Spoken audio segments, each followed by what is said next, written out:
there's one that has even 13 movements. This one only has 3. Written in, I believe, 1772. So if you look at his birth date at 56 to 72, do the math, he was not old. So if you're all feeling inadequate about being 70 plus and haven't written a dang thing, wow, testimonial to the greatness of Mozart. So we'll get started with some Mozart.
First violin is Darren Chen. Darren has both a bachelor's and a master's in violin viola performance, and is in full time now doing music education with private students, plays in the Kent Philharmonic and many ensembles, also the violist for the Grand Rapids String Quartet.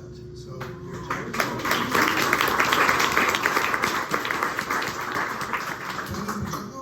Brandon is in the Kalamazoo Philharmonic. I got to get the Kent Philharmonic and the Kalamazoo Philharmonic straightened out here. He's got a master's degree in violin performance. Works in customer service actually at PNC, so take your complaints to him.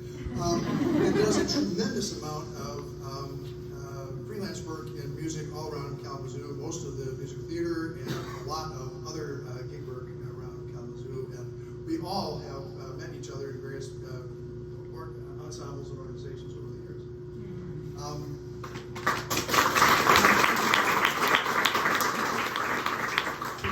Taylor is our cellist, the bass of the organization here, and she has a bachelor's in both mathematics and cello performance. And then to be a Renaissance human being, also decided to get a master's in mathematics and is a professor of math at Grand Valley State University.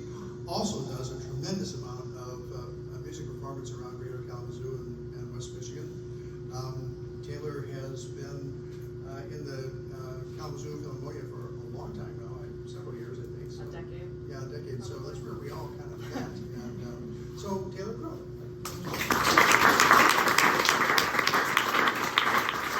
So I said this was something for everyone. So we're going to go in a different direction here with a piece called Libertango by Astor Piazzolla, who is a Argentine composer who actually did a lot of sort of crossover stuff between, he's kind of the composer for the Argentine tango.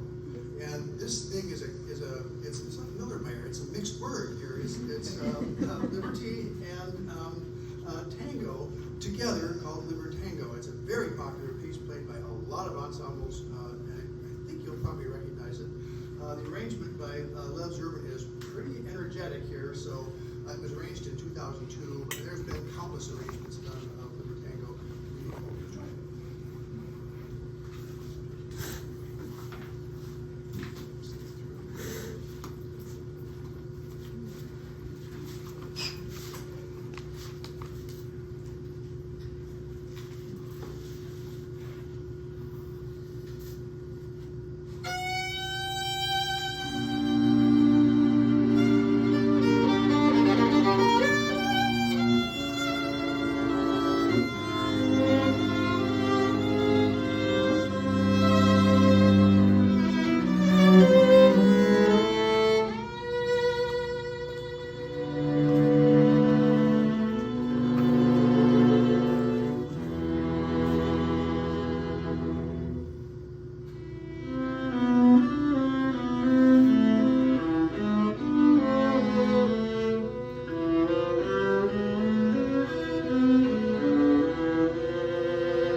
So now for something even a little bit more different. This is something called At the Purchaser's Option. There's a string quartet called the Kronos Quartet, and they are celebrating their 50th year. And one of the things they did was to solicit string quartet compositions from composers from around the world. And there's someone who isn't around the world, lives in, now I guess lives in Ireland, but is from Greensboro, North Carolina, and has a very really eclectic background. Father, I think, was a European, well, it's in there, but very mixed race. She has African American and Indian roots, and pays a lot of attention to cultural cues around the world and around her country. She came across an ad in a paper from the 18th century that was a sales ad for a female slave who had a 9-month-old child, and the purchase of the child was at the purchaser's option. So that's the root of this song, and you think it might be very somber, but it actually has quite a nice melody to it. It's very much rooted in the African American experience, so we hope you enjoy it. By the way, Rhiannon Gibbons is one of those folks who's kind of a contemporary, if you will, of Mozart in some respects, because she is so prolific. She has won countless awards and Grammys. She's composed a bunch of different things, both in the classical and in the folk genre. She plays multiple instruments, so she's quite the accomplished musician as well. So we hope you enjoy this version of Purchaser's Option.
Yoga.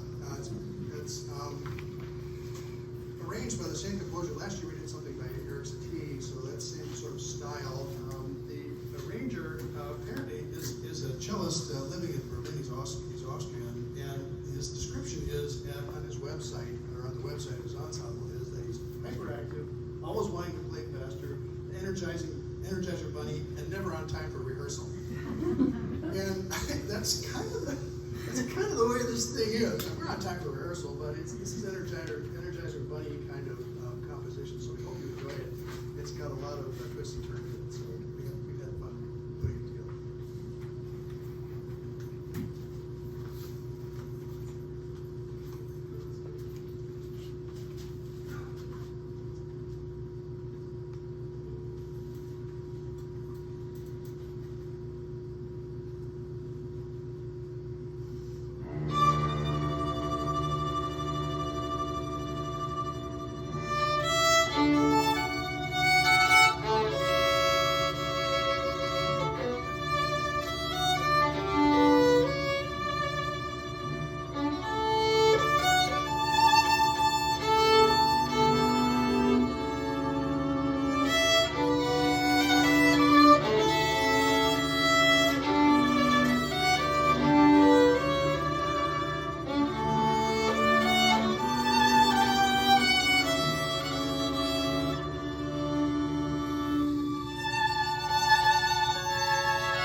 So we're going to switch over to some really fun pieces put together by the Danish String Quartet.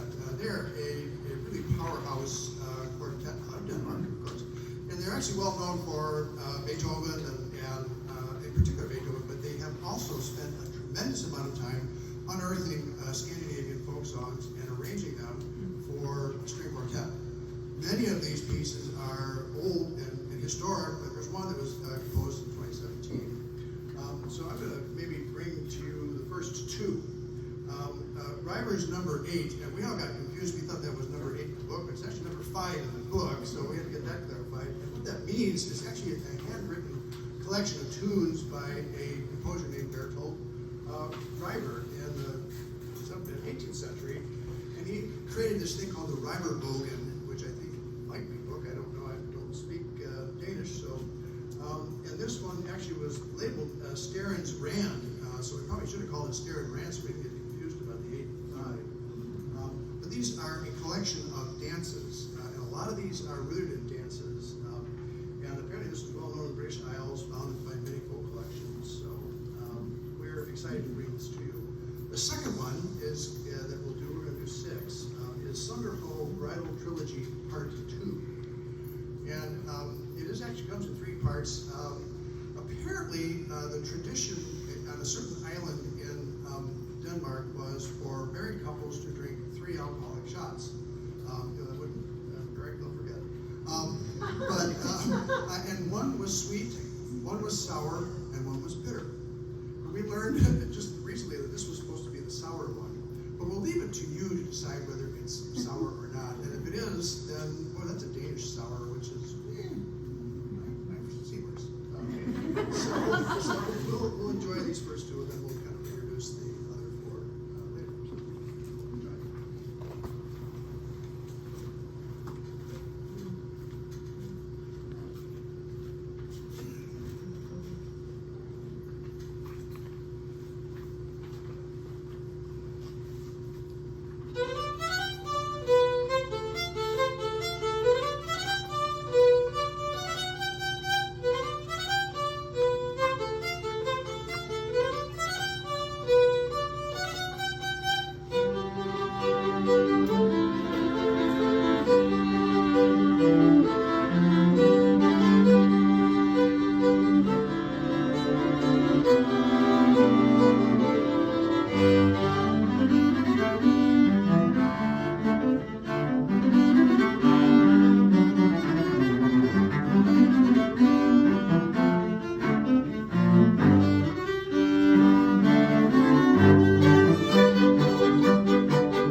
Decided the sour in that was that intentionally we're not together, so maybe that was the sour.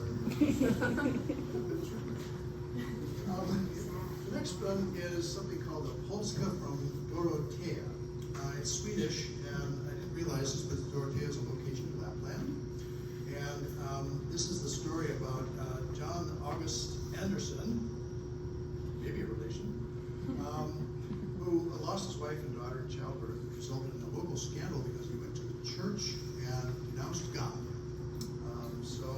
But he was such a renowned fiddler and cantor, they decided that he would lose his teaching job, but they were going to keep him as a musician. So he wrote a lot of these different songs, and this one is dedicated to him. It has a lot of gravity and swing. They're typically played as a slow dance, but this piece has a little bit of a strong kind of component to it, so it's got some heft to it. So we hope you enjoy Polska from Dorotea.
is pretty well known in the, it says here the island of Fano, which is, when I looked on the map, is sort of to the far west of Copenhagen. It's actually an island off of the mainland of Denmark, and it has a lot of historic value. Apparently the Sunderho is a type of dance, so you'd actually be Sunderhoning, if you will, and the effective tempo is described as Sunderhoning in the piece. Okay, sure.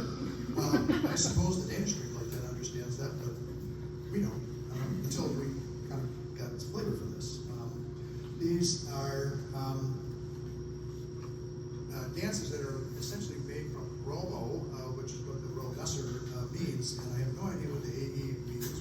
None of us did, so we're just going to let that one sit. Maybe that's the H stream and B stream, we don't know. At any rate, this is a lot of fun to play, and we hope you enjoy it.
written in 2017, and the only thing I'll say about it was apparently requested to be a waltz written by one of the violinists from the Danish String Quartet, which was deemed, quote unquote, not very good. Apparently Nadja loved it, so they published it. And so here it is. The not very good Nadja's waltz. We hope it is good. Well done.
last thing on the program is something called Shining Award, which we did last year, and everybody seemed to enjoy, so we thought, let's do it again. It's a lot of fun, it's fast-paced, it's energetic, it's kind of one of those things, get you on your feet kind of thing, so we enjoy playing it, and we hope you enjoy it.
We